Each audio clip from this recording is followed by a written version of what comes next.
안녕하세요. 경영 조직론 수업을 진행하는 윤미경입니다. 여러분 이제 연기가 끝나고 그동안 중간에 좀 시간이 있었습니다. 그래서 그때 조금 이제 어려워하는 파트라든가 수험생분들이 느끼는 어렵게 느끼는 파트들이 모두 달라요. 그래서 본인들이 좀 어렵다, 좀 이해하기가 좀 힘들다, 좀 아니면 이해하는데 좀 시간이 좀 많이 걸린다 하는 파트를 잡아서 집중적으로 공략하는 그런 시간이 돼서 이 책을 조금 손쉽게 조금 접근할 수 있는 그런 기회가 됐었으면 하고 제가 바랬었는데 그렇게 보람되게 어떤 과목이든 사실은 경영 조직론뿐만이 아니고 여러분들이 다 모든 과목을 잘 봐야 되기 때문에 그런 시간이 됐으리라고 생각이 듭니다. 이번 일기는 연기에 이어서 조금 그때 이해가 좀 덜 된 부분들은 이제 이번 기회를 통해서 이해를 완전히 하시고 답안을 쓰는 데 있어서 연기 때는 그냥 암기를 해서 썼다면 지금 이제 일기 때는 암기를 하고 그 내용을 조금 더 풀어서 서술할 수 있는 정도의 능력까지 갖추는 그런 시간이 됐으면 좋겠습니다. 먼저 이제 경영 조직론이 수업이 어떻게 진행되고 어떻게 해야 되는지 매번 반복되면서 설명이 되는 부분이기도 합니다. 다시 한번 살펴볼게요.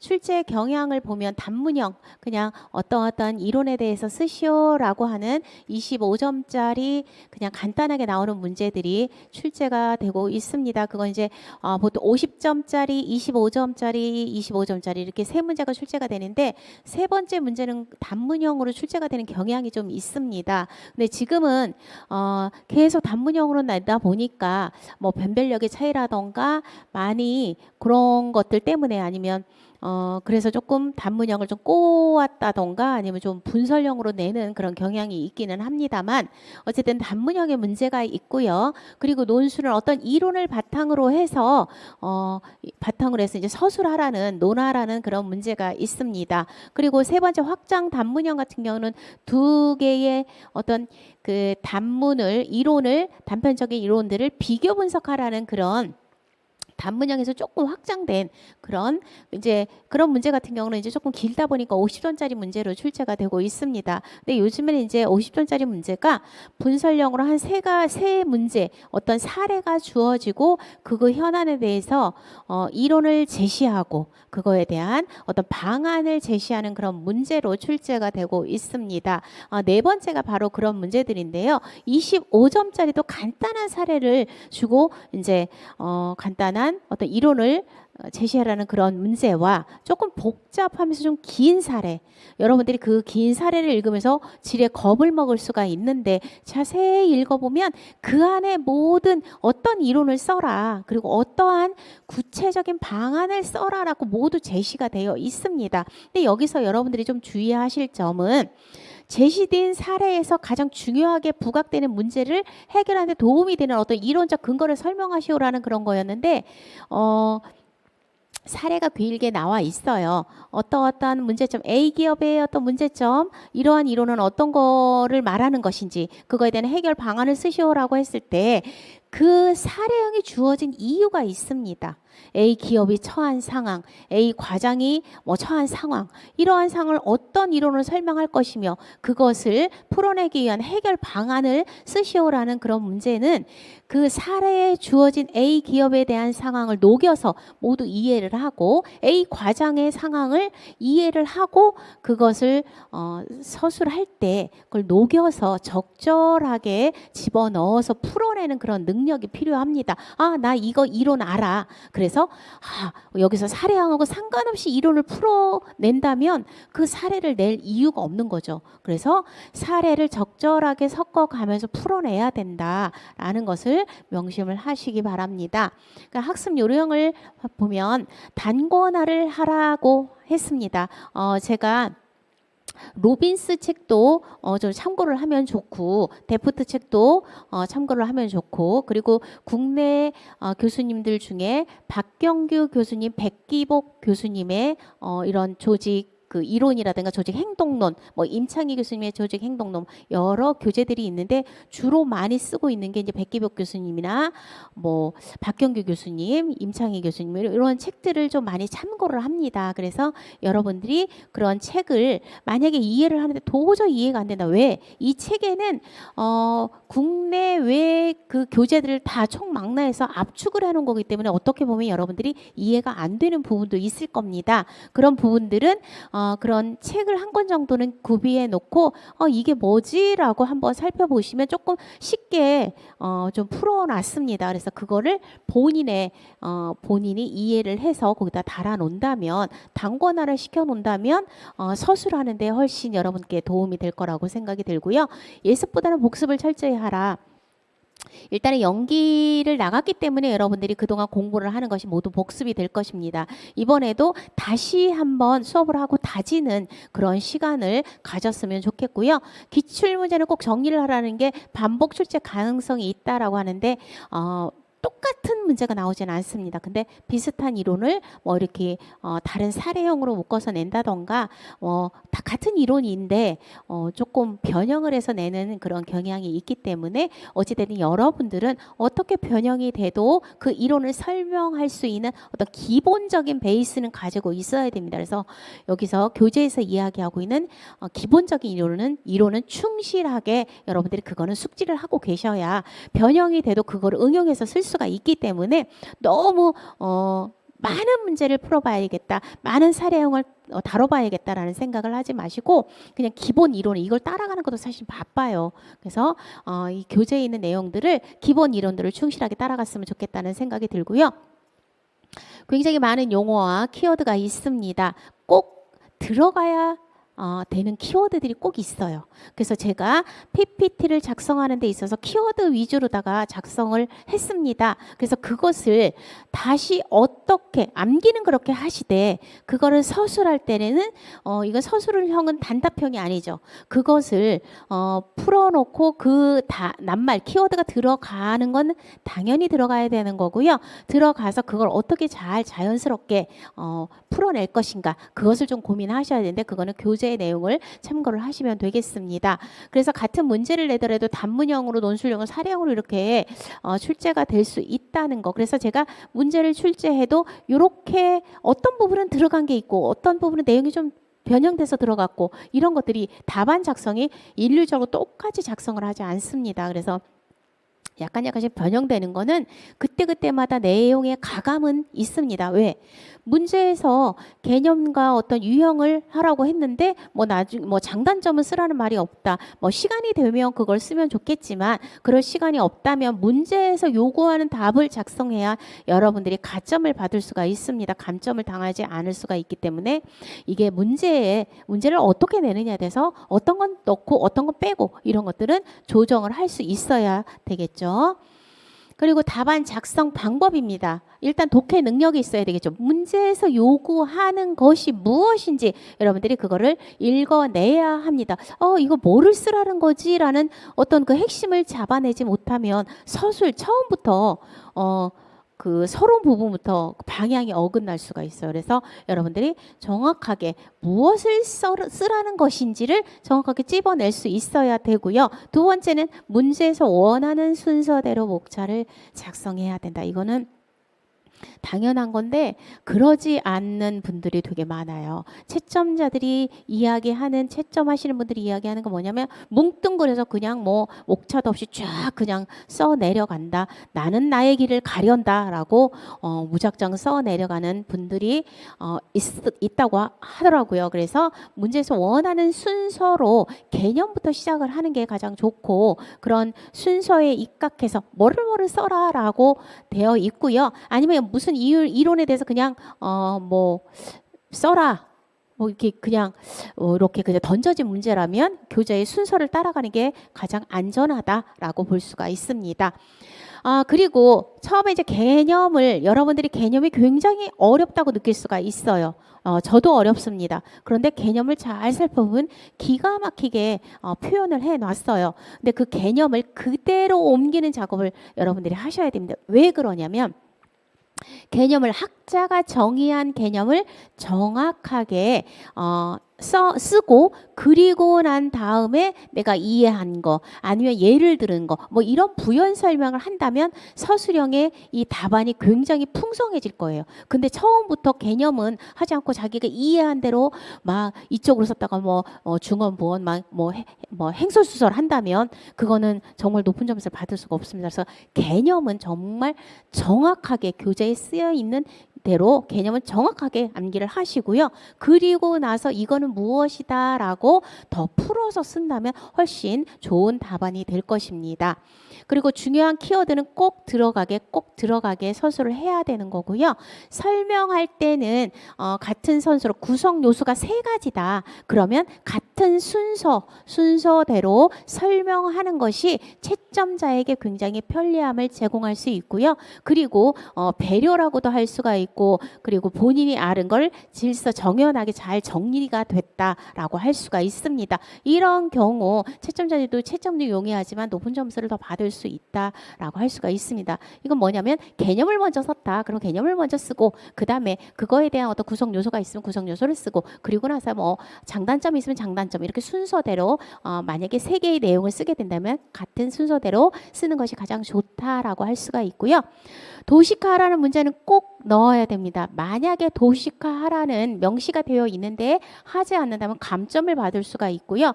만약에 도식화를 했습니다. 근데 정확하게 그리지 않았어요. 그러면 그것도 감점 요인입니다. 그리고 도식화를 하라고 하지 않았는데 뭐 시간이 남았거나 아니면 뭐 욕구가 막 하고 싶은 욕구가 있어서 썼습니다. 그런데 정확하게 쓰지 않았어요. 도식화를 하라고를 하지 않았는데 잘 제대로 하지 않았다. 이것도 감점 요인이 될 수가 있습니다. 그래서 그림을 그릴 때는 정확하게 그리시는 게 중요합니다. 채점평을 한번 보도록 하겠습니다. 그 문제 출제를 하신 분들의 채점평을 보면 대부분 이러한 내용들이 있습니다. 첫 번째, 사례형 문제의 취지에 맞추어 현실에 응용 가능한 답안을 작성해야 된다. 아까 제가 말씀드렸던 내용하고 일맥상통하는 내용이라고 할 수가 있는데요. 나는 나의 길을 가련다 하고 막 아는 이론을 쫙 풀어 쓴다면 그거는 좋은 답안이 아니죠. 사례형의 제시대인 뭐 사람 이름이나 아는 기업이 처한 상황 이런 것들이 어떠한 상황에 놓여 있는지 그것을 해결하기 위한 방법들은 어떤 것들이 있는지 그걸 녹여내서 써야 된다는 것입니다. 여기 자신이 공부한 내용만을 자기 마음대로 기계적으로 쓰는 거는 맞는 내용이라 할지라도 사례형을 낸 거에 대한 답안이 제대로 된 거라고 할 수가 없기 때문에 높은 점수를 받을 수 없다. 그래서 그것을 잘 버무려서 쓸 수 있는 연습 그리고 쓸 수 있는 그런 좀 그런 녹여내는 그런 연습을 좀 할 필요가 있고요. 두 번째, 체계와 띄어쓰기 핵심 키워드를 명확히 표기해야 된다라고 했습니다. 뭐냐면 구성에 좀 신경을 쓰라고 했습니다. 어떤 사람들이 아까 얘기했듯이 한 문단으로 그냥 쫙 쓰시는 분들이 있어요. 띄어쓰기를 했다면 된 거 아닌가라고 생각을 하시는 분들이 있는데 서론에서 무엇을 명시하고 있는 건지 개념을 이야기하고 있는 건지 뭐 중요성을 얘기하고 있는 건지 구성 요소를 얘기하고 있는 건지 뭐 한계점 시사점 이렇게 그런 걸 목차 구성을 정확하게 해야 되고요. 체계 그건 이제 목차 구성이 체계라고 할 수가 있고요. 띄어쓰기 잘해야 되고 다다다다 붙여서 쓴다면 읽는데 굉장히 어려움이 있습니다. 왜 채점자들이 일부러 찾아서 점수를 주려는 그런 채점자는 별로 없어요. 왜? 너무 많은 분들이 시험에 응하고 계시고 몇천 명 4,000명 이상이 이제 2차 시험에 응시를 하고 계시고 그리고 그분들 중에 이게 채점을 한다는 건 누구를 떨어뜨리는 것이 더 합격보다는 떨어뜨리는 것에 더 중점이 되어 있다고 볼 수가 있어요. 왜? 잘하는 사람들이 많기 때문에. 그래서 핵심 키워드도 명확하게 표기하는 것이 좋겠다라고 할 수 있습니다. 또 가독성 문제입니다. 글씨가 정자체가 아니에요. 엄청나게 많은 내용을 썼는데 알아볼 수가 없어요. 이런 경우 점수를 줄 수가 없죠. 정말 채점하기도 싫습니다. 그러면 보기도 전에 정말 화가 나서 그냥 옆으로 던져버릴 수가 있거든요. 그래서 글씨를 잘 쓰라는 게 아니고 그냥 알아볼 수 있도록 쓰는 것이 중요하다라고 할 수가 있습니다. 수업 진행 방법을 말씀드리겠습니다. 매주 모의고사를 실시하는데 지금 이제 여러분들이 코로나로 인해서 이게 오실 수가 없으니까 제가 예상 문제를 또 세 문제 뽑아서 이번 시간에도 드릴 거예요. 근데 나는 유예생이다. 이번에는 꼭 합격을 해야겠다. 그리고 나는 이번에 처음 하기는 하는데 나 이건 좀 이번에 좀 합격할 수 있는 가능성도 많고 좀 더 열심히 해보겠다. 공격적으로 해보시겠다라고 하시는 분들은 새 문제에 대한 제가 모의고사를 목요일쯤 드릴 건데 그러면 늦어도 토요일까지는 저에게 보내주시면 제가 피드백을 해서 보내드리도록 하겠습니다. 그런데 조금 좀 공격적으로 해봐야겠다라고 하시는 분들은 세 문제를 다 보고 보내주셔도 됩니다. 제가 조금 시간은 걸리더라도 그렇게 공격적으로 열심히 하시는 분들이 꼭 합격을 하시더라고요. 그래서 제가 요번 1기에는 연기에는 한 문제를 모의고사를 봤습니다. 제가 요번 1기에는 두 문제를 보는 게 두 문제를 보고 싶어요. 왜냐면 지금 여러분들이 여기에 오실 수가 없는 상황이고 그러다 보니 집에서 본인이 시간을 좀 내서 볼 수가 있으니까 본인을 테스트한다라고 생각을 하시고 시간을 재서 시험을 보시는 게 좋을 것 같아요. 여기 오신다면 시간을 더 많이 내야 되고 뭐 그런 문제점들이 있는데 다행히 이제 집에서 하시니까 여러분들이 시험은 다 본인이 체크를 해서 좀 보시는 게 좋을 것 같습니다. 저의 역할은 여러분들을 훨씬 더 많이 단련을 시켜서 합격을 시키는 게 제 역할이고 목표입니다. 그래서 조금 더 열심히 좀 독하게 여러분들이 조금 매진을 해 주셨으면 좋겠고요. 그래서 뭐 중간중간 힘이 들고 잘 이해가 안 되는 그런 파트들은 조금 좀 쉬었다 가시더라도 처음에는 조금 그런 마음으로 임해 주셨으면 좋겠습니다. 그래서 모의고사를 실시를 하게 되면 이제 오프라인으로 이제 언젠가는 오프라인이 되겠죠. 이제 한 2주 후에는 오프라인으로 수업을 하실 수 있을 거라 생각이 드는데 그때는 이제 시험을 실시를 하겠지만 그렇지 않은 경우는 여러분들이 보시고 난 다음에 카톡이나 메일로 보내주시면 제가 그거를 스캔을 해서 첨삭을 해서 다시 보내드리는 그런 방법으로 하도록 하겠습니다. 그래서 이 전화번호랑 YUN6767 한메일.net으로 보내주시면 제가 피드백을 드릴 거고요. 그리고 혹시 공부를 하시다가 잘 이해가 안 돼서 난 질문을 해야겠다라고 생각을 하시면 페이지 수를 적으시고 출처 어디 뭐 다른 데 책에서 봤는데 이런 내용이 있더라라는 것들 출처를 밝히시고 본인의 의견과 함께 어떤 내용이 궁금한지 구체적으로 보내주시면 제가 또 일일이 다 해서 답변을 드리도록 하겠습니다. 경영조직론의 구성을 한번 보도록 하겠습니다. 경영조직론은 미시적인 접근과 거시적인 접근으로 나눠볼 수가 있습니다. 미시적인 접근은 어떤 개인, 집단, 어떤 그런 행동을 연구하는 것이라고 볼 수가 있고요. 거시적인 접근은 조직, 그리고 조직군을 연구하는 그런 학문이라고 볼 수가 있습니다. 그래서 개인 수준과 집단 수준은 조직 행동론에서 다루는 그런 파트이고요. 그리고 이 조직 수준은 조직 이론에서 학부에서 그렇게 수업을 하고 있습니다. 그래서 처음에는 이제 그 개인 수준, 조직 행동론에서 개인이 왜 그런 행동을 하지? 그런 것들이 어떻게 나중에는 어떤 결과로 나타날까? 그 원인이 왜 이렇게 행동하는 원인이 무엇일까? 그리고 앞으로 조직 그런 행동들이 나중에 어떤 성과에 어떤 영향을 미치나 이런 것들을 연구를 하고 그리고 나서 그것을 올바른 방향으로 통제를 해야겠다, 이끌고 가야겠다, 변화를 시켜야겠다라는 거기까지 이제 연구가 이어지는 건데 단순히 그 지금 현재 보여지는 걸 그걸 인식하는 거, 뭐 현상을 들여다보는 거 이것을 기술이라고 하고요. 그것을 그 원인이 무엇일까? 이러한 그런 행동들이 나중에 어떠한 영향을 미칠까? 미래의 예측을 하는 그런 파트가 있고요. 그런 변수들이 있습니다. 그리고 나서 그것을 어떻게 올바른 방향으로 변화를 시킬 것인가? 이렇게 세 가지로 이제 굳이 나눠서 본다면 개인 수준에서는 지각은 뭐죠? 오감을 통해서 느끼는 어떤 그런 것들, 인지하는 것들. 저게 왜 그렇구나라고 보여지는 것들 이런 거 이제 지각 파트가 기술에 해당이 되고요.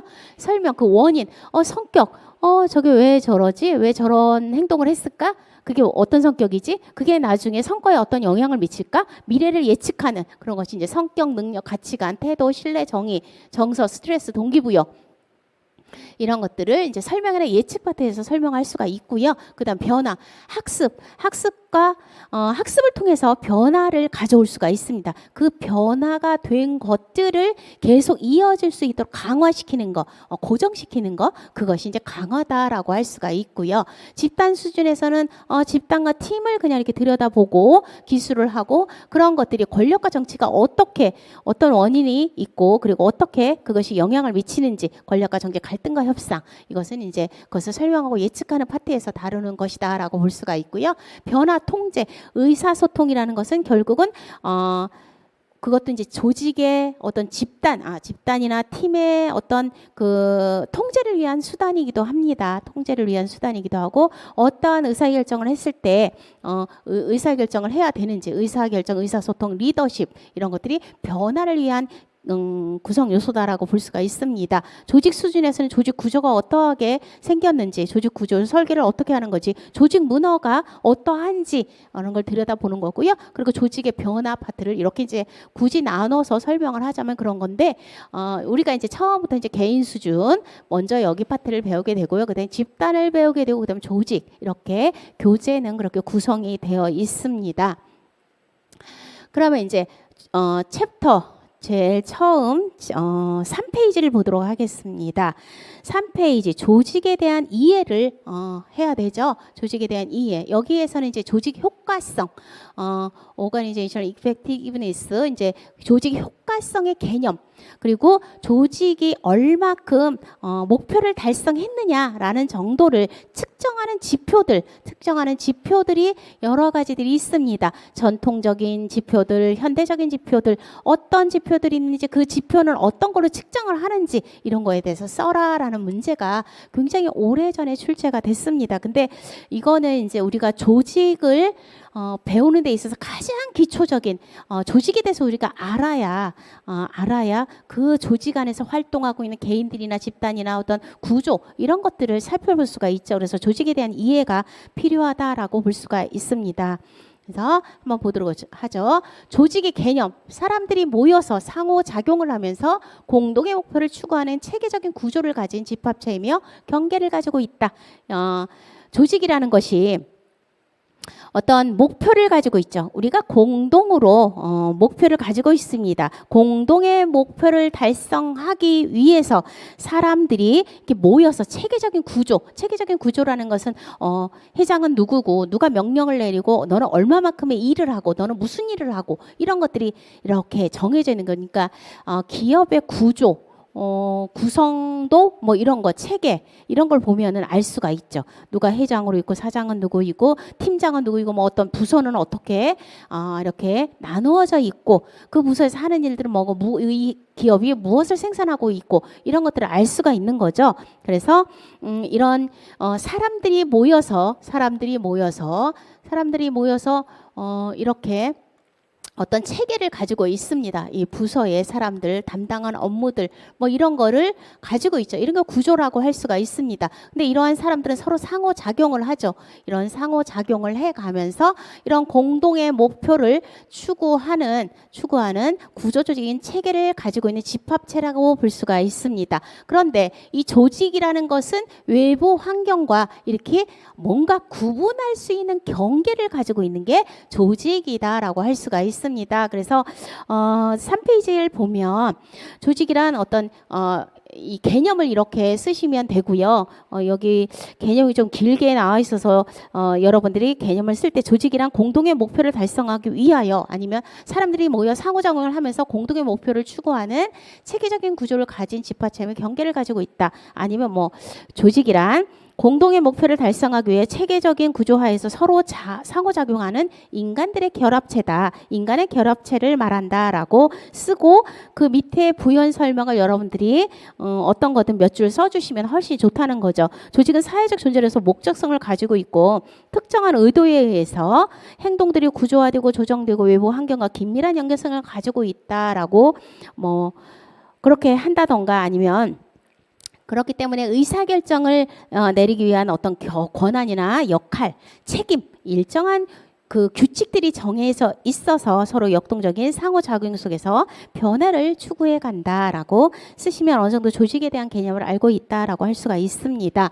그래서 조직을 이해하는데 조직이 무엇이냐라고 했을 때 여기 이제 이게 전체 조직에 대한 어떤 내용을 제가 담아 놓은 것입니다. 조직에 대한 개념은 이제 정확하게 여러분들이 알고 계셔야 되고 조직이 왜 중요하냐?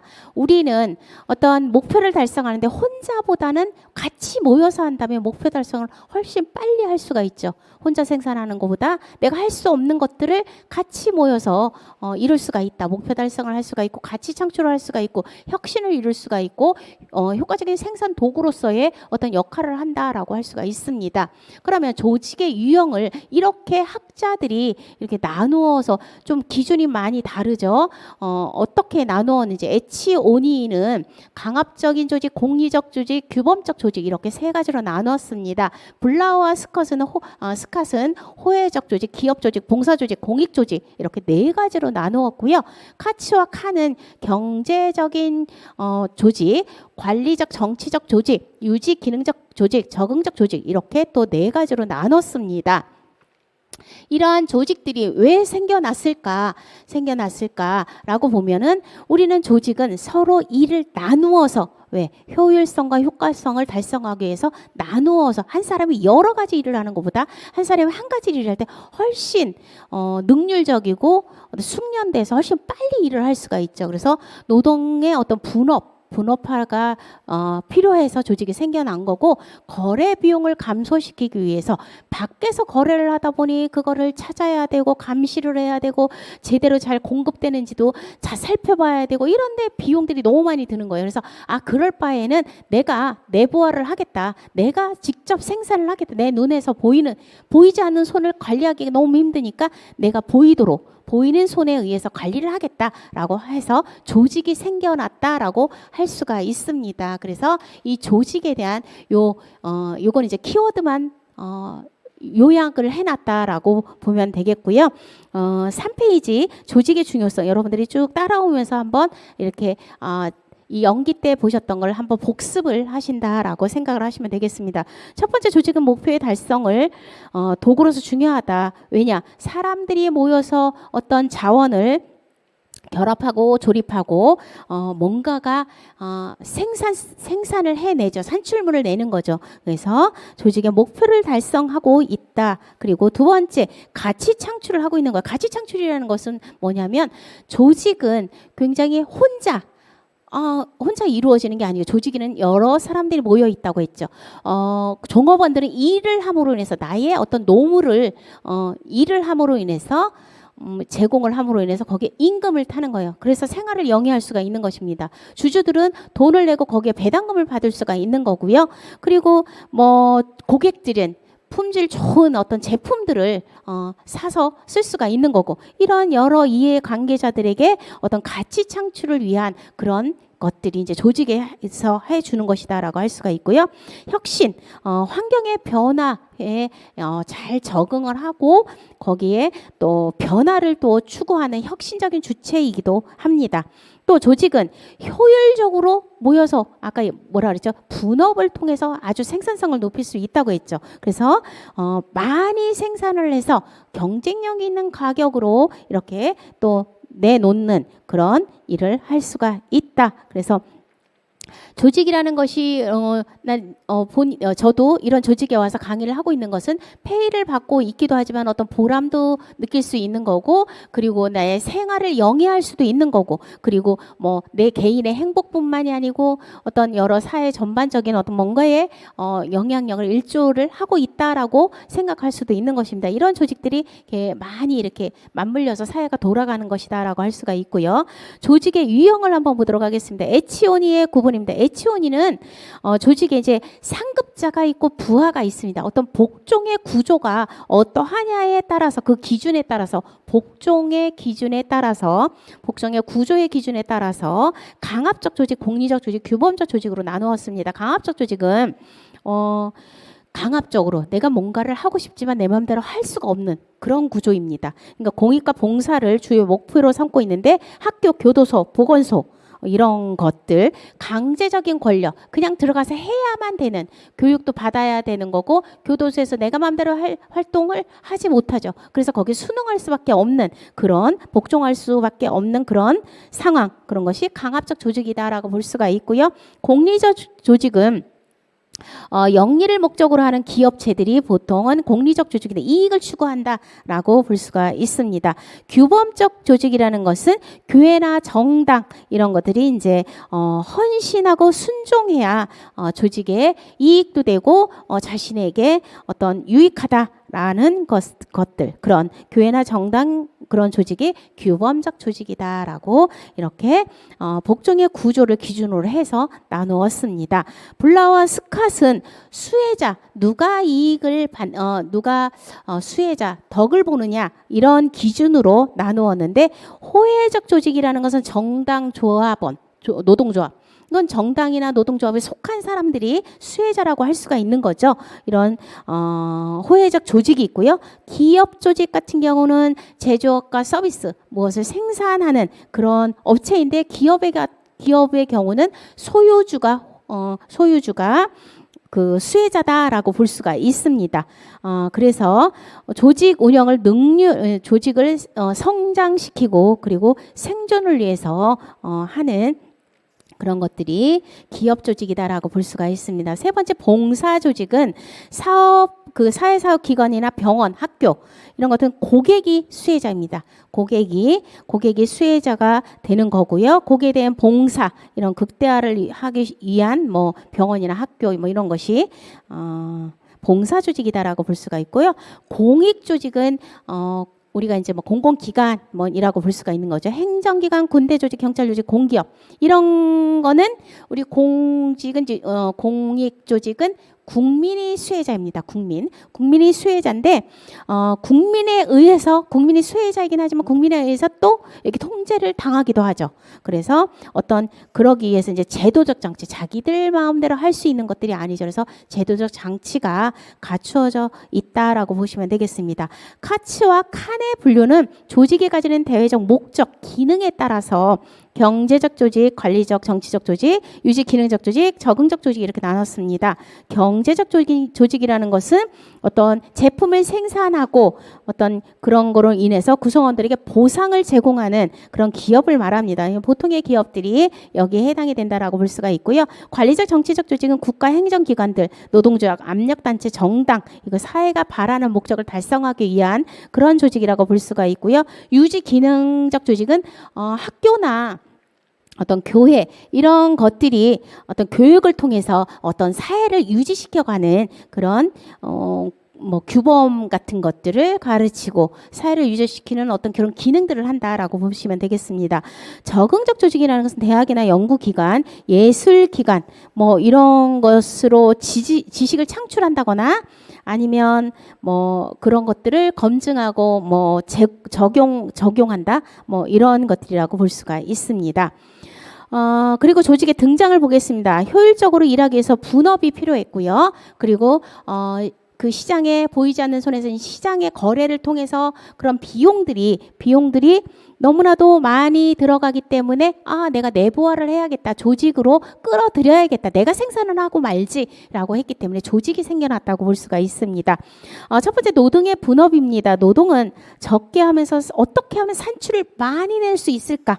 그래서 도구와 분업을 통해서 숙련을 시켜서 많이 생산할 수 있는 어떤 효율성을 달성하기 위한 그래서 조직이 생겨났다라고 볼 수가 있고 6페이지 보면 거래 비용의 감소입니다. 거래를 하기 위해서는 뭐냐면 우리가 제조를 하는 데 있어서 원료, 자재 이런 것을 구입을 하려면 어디에 이런 것들이 많을까 정보를 수집해야 되고 그리고 가격을 흥정해야 됩니다. 가격을 어떻게 할 건가 협상도 해야 되고 그리고 뭐 그걸 찾는 비용 그리고 그 사람들이 어떤 이기적인 행동 이런 걸로 인해서 더 이익을 많이 남기려고 하는 그런 행동들을 하게 된다면 그런 거를 뭐 이렇게 못하도록 해야 되고 이런 비용들이 많이 발생이 됩니다. 그리고 독점이나 어떤 그런 정보를 왜곡하거나 뭐 그런 것을 미래의 어떤 불확실한 그런 제한된 합리성, 내가 정보를 제한되게 가질 수밖에 없는 거죠. 그런 것들 때문에 시장 실패가 된다. 그래서 내가 그냥 보이는 어떤 조직의 일부로 끌어들여서 내가 원료를 스스로 생산하거나 공급처를 흡수를 해버리는 거예요. 우리 조직으로 흡수를 해버리는. 그래서 불확실성을 줄이고 안정적으로 자재를 내가 확보를 해서 생산을 하겠다라는 것에서 거래 비용을 감소시키기 위한 방법으로 조직이 탄생되었다라고 설명을 하실 수가 있겠습니다. 그리고 이제 조직론의 연구 범위는 아까 설명을 드렸고요. 여기를 넘어가고요. 기출문제로 나왔던 조직의 효과성에 대한 내용을 살펴보도록 하겠습니다. 7페이지를 보시고요. 여기 먼저 보시도록 하겠습니다. 조직 효과성의 측정 방법. 이것을 만약에 조직 효과성의 측정 방법을 써라 라면 이걸 다 쓰라는 것입니다. 네. 조직의 효과성의 뭐 전통적인 방법과 이해관계자 기준 측정법을 쓰시오라고 하면 이거 두 개만 쓰면 되지만 보통의 조직의 효과성의 측정에 있어서 그 측정 지표들을 써라라고 한다면 이걸 전체를 여러분들이 이렇게 딱 그림 딱 받고 있다가 머릿속에 딱 그리고 있다가 이걸 다 쓰셔야 됩니다. 그래서 조직의 효과성이라는 것은 얼마큼 내 목표에 달성을 했느냐라는 것이 달성 정도 뭐 유효성, 효과성이라고 볼 수가 있습니다. 효과성은 또 효율성도 따져보는 거죠. 내가 얼마큼 투입을 해서 얼마큼 산출을 했느냐, 효율적으로 생산해냈느냐, 그 유효성과 효율성을 같이 따져보는 거라고 볼 수가 있고요. 전통적인 방법과 현대적인 방법으로 나눠볼 수가 있습니다. 전통적인 방법은 개방 시스템 구조로서 원료를 들여와서 자원을 얼마큼 투입을 했느냐, 자원기준 측정법, 그것을 내부 과정에서 어떠한 방법으로 변환을 시켰느냐 그리고 그것을 얼마큼 만들어냈느냐라는 것으로 이제 그 기준 한 가지 측면 투입을 얼마큼 했나 그 과정 변환을 얼마큼 했는지 산출물을 어떻게 냈는지 어떤 한 가지의 어떤 단편적인 것만을 측정하는 것이 전통적인 기법이었다면 현대적인 접근법들은 굉장히 여러 가지를 균형 있게 잡아서 측정을 했다라고 볼 수가 있습니다. 이해관계자 기준 측정법은 이해관계자라는 것은 굉장히 조직에 둘러싼 이해관계자가 굉장히 많다고 했죠. 우선은 종업원이 있을 수가 있고요. 종업원이 얼마큼 만족했느냐 그것은 얼마큼 임금을 많이 받고 그리고 복리후생은 어떠하고 대우는 어떠했는지 이런 것들이 있을 수가 있는 거죠. 주주라면 높은 배당금을 받는 것 고객이라면 그 AS나 뭐 품질도 좋아야 되고 서비스도 좋아야 되고 뭐 이런 것들 따져볼 수가 있는 거죠. 균형 성과표라는 것은 밸런스 스코어 카드라 그래서 여러 가지 그 한 면만을 살펴보는 것이 아니고 재무적인 성과, 매출은 어떠했는지, 고객의 만족도는 어떠했는지, 내부 그 종업원들이 어떤 욕구나 이런 것들은 얼마큼 채워줬는지, 학습이나 성장이 그 가능성이 있는지 이런 여러 가지 균형 있게 살펴본 것이다라고 볼 수가 있습니다. 그리고 균형 가치 모형은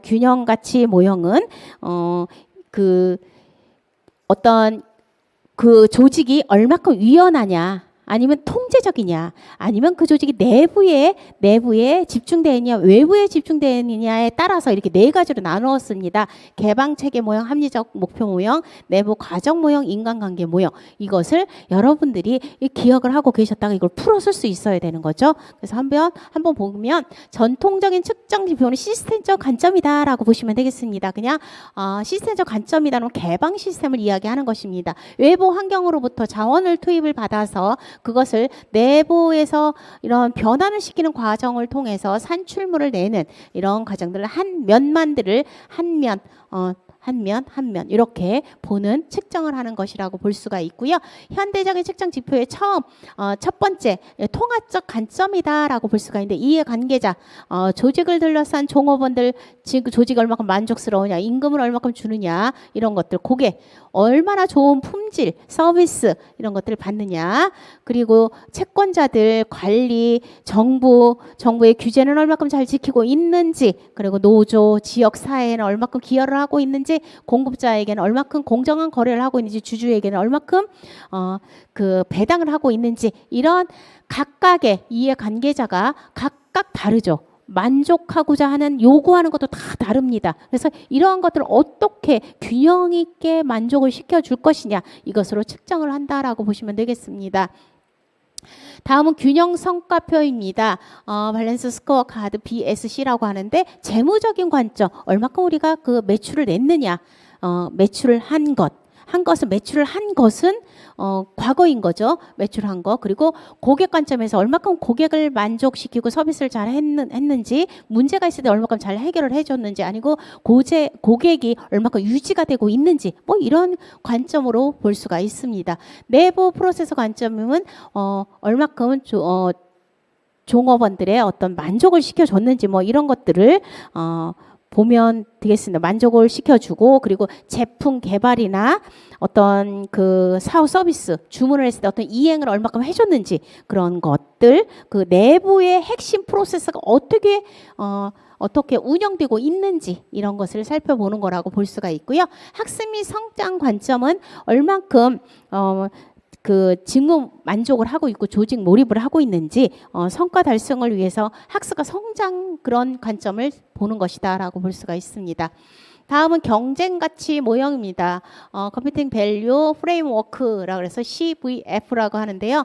얼마큼 조직이 내부에 집중되어 있느냐, 내부에 집중이 되어 있고, 그리고 조직이 외부에 집중이 되어 있느냐라는 것을 보는 거라고 볼 수가 있는데요.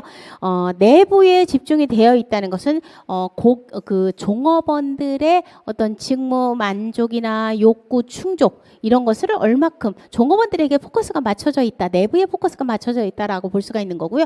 외부 집중이라는 것은 얼마만큼 제품을 생산성, 목표 달성을 했느냐, 이런 것을 외부에 집중이 되어 있다라고 보면 되겠습니다. 그리고 유연성과 변화와 혁신에 얼마큼 잘 적응을 하느냐, 환경에 얼마큼 잘 적응을 하느냐, 아니면 얼마큼 우리 조직이 안정적으로 유지를 해 가느냐, 이런 것이 이제 통제형이다라고 볼 수가 있습니다. 그래서 4개로 나누었습니다.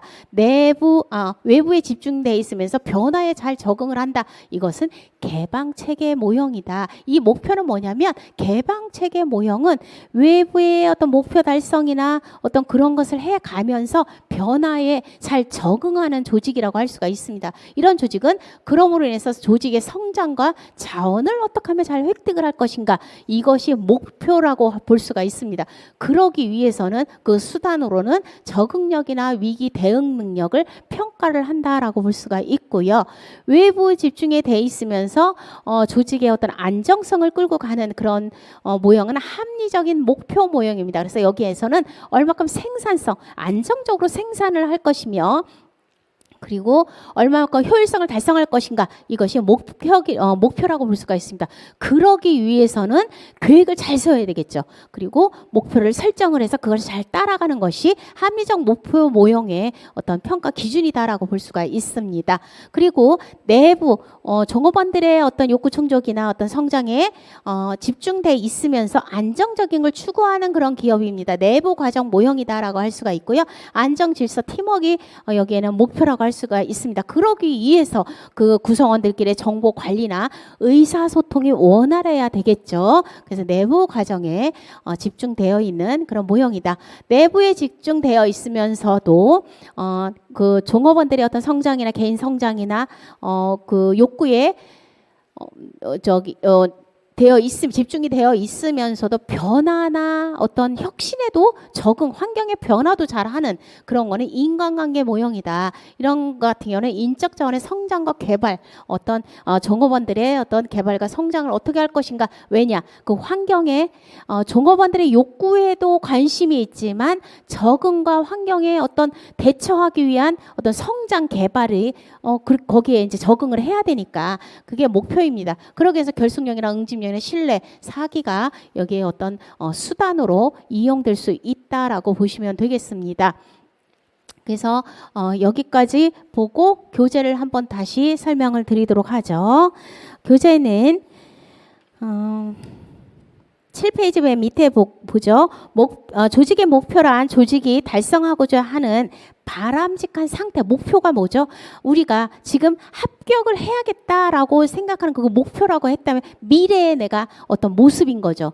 그래서 그 조직도 우리는 매출 1,000만 원을 하겠다라는 것이 앞으로 미래에 달성할 어떤 그런 거라고 볼 수가 있습니다. 공식적인 목표와 운영적인 목표가 있는데 공식적인 목표는 사명, 비전, 공유, 가치, 신념, 조직의 존재, 이유 이런 것이라고 볼 수가 있습니다. 운영 목표는 그것을 달성하기 위한 어떤 단기 목표일 수도 있고요. 1차적으로 그것을 이렇게 쪼개서 거기 그 공식적인 목표를 달성하기 위한 어떤 방법, 수단 이런 거라고 볼 수가 있습니다. 조직의 효과성을 보도록 하죠. 경영자는 조직의 효과성이라는 것은 조직이 달성하고자 하는 진정한 어떤 목적을 달성했는가의 정도, 어느 정도 달성을 했는가, 90%를 달성했는지 아니면 120%를 달성했는지 달성한 정도를 그런 것을 조직의 효과성이다라고 할 수가 있습니다. 그래서 여기서 효과성은 유효성이라고 같은 내용이라고 볼 수가 있고요. 효율성은 투입된 자원 대비 산출량이 어느 정도 있느냐라는 것이 효율성입니다. 얼마큼 적은 자원으로 많은 산출물을 냈느냐, 이것이 이제 효율성이 높다라고 설명을 할 수가 있죠. 조직 효과성의 측정 방법은 전통적인 측정 지표가 있고요. 현대적인 측정 지표가 있습니다. 전통적인 측정 지표는 그 모형에서 보듯이 자원을 얼마큼 투입을 했느냐, 그리고 자원을 어떻게 변환을 시키는 내부 과정의 접근법이 있고요. 산출물을 얼마큼 냈느냐, 목표 접근법이 있습니다. 9페이지 자원 기준 접근법을 보면 얼마큼 투입 측면에서의 그 효과성을 측정하는 것입니다. 그러면 투입 측면이니까 자원을 얼마큼 확보를 했느냐, 확보를 하고 그것을 얼마큼 결합을 하고 관리를 했느냐, 그 능력을 보는 것이 자원 기준 접근법이다. 그래서 자원을 획득할 수 있는 능력, 그게 협상주의도 여기에 이제 어떤 지표가 될 수가 있고요. 외부 환경과 공급력에 대한 실제 상황을 인지하고 해석할 수 있는 능력. 지금 어떠한지 이런 상황들을 딱딱 읽어낼 수 있는 능력도 자원 기준 접근법의 평가 지표가 될 수가 있습니다. 그리고 이것들을 어떻게 관리할 수 있느냐, 그리고 대응할 수 있는 조직의 능력, 이것들이 측정 지표다라고 할 수가 있습니다. 그리고 이러한 그 자원 기준 접근법의 장점이라면 비영리 조직 같은 경우는 어떠한 그 투입물을 사실은 어떤 산출물도 없고 내부가 어떻게 바뀌는지도 잘 모르겠고, 이런 비영리 조직 같은 경우는 얼마큼 확보를 했느냐. 그래서 말하자면 그 어떤 비영리 재단 어디를 돕는다, 이런 자선단체다, 이런 거면 얼마큼 사람들을 얼마큼 확보를 했느냐, 이런 거로 기준을 할 수가 있습니다. 그래서 사회복지 조직의 경우, 이런 비영리 조직 경우 이런 것을 확보한 걸로 자원을 얼마큼 확보했느냐, 이걸로 측정을 할 수 있다라는 장점이 있고요. 단점이라면은 고객의 니즈가 무엇인지, 자원 획득 자체가 조직의 성과일까라는 그런 거, 이런 것들이 사실 모호하다라고 할 수가 있습니다. 내부과정 접근법은 그럼 획득한 자원들을 어떻게 효율적으로 잘 조화롭게 운영되었느냐라는 것입니다. 조화롭게 운영됐다라는 것은 그 산출물을 그 변환하는 과정도 포함이 되어 있고요. 그 종업원들끼리의 어떤 분위기, 긍정적인 업무 분위기, 신뢰가 얼마큼 쌓여 있는지, 그리고 의사소통은 얼마큼 잘 되어 있는지, 그리고 종업원의 성장과 개발, 부문 간의 협력들은 어떻게 돼 가 있는지, 과정적인 것을 변화시키는 과정에 있어서의 어떤 그 효율적으로 하는 생산하고 있는 것들과 그런 기능들이 어떻게 조화롭게 잘 운영되고 있는 그런 측면까지 다 본다는 거죠. 장점이라면 조직 구성원들의 몰입도와 긍정적인 기업 문화가 효과성을 측정하는 어떤 지표라고 할 수가 있습니다. 그래서 구성원들 간의 상호작용이나 어떤 투입과 산출 요소가 다른 조직, 왜냐? 그 조직의 분위기가 어떠하냐라는 것은 어떤 제품을 생산해서 어떤 제품의 원료가 들어가서 뭐 제품을 생산하느냐 이런 거 몰라도 그 분위기, 조직의 분위기나 어떤 그 긍정적인 문화 뭐 이런 것들을 보는 거기 때문에 이거는 그런 생산품이 다른 조직까지도 이렇게 비교가 가능하다라고 할 수가 있습니다.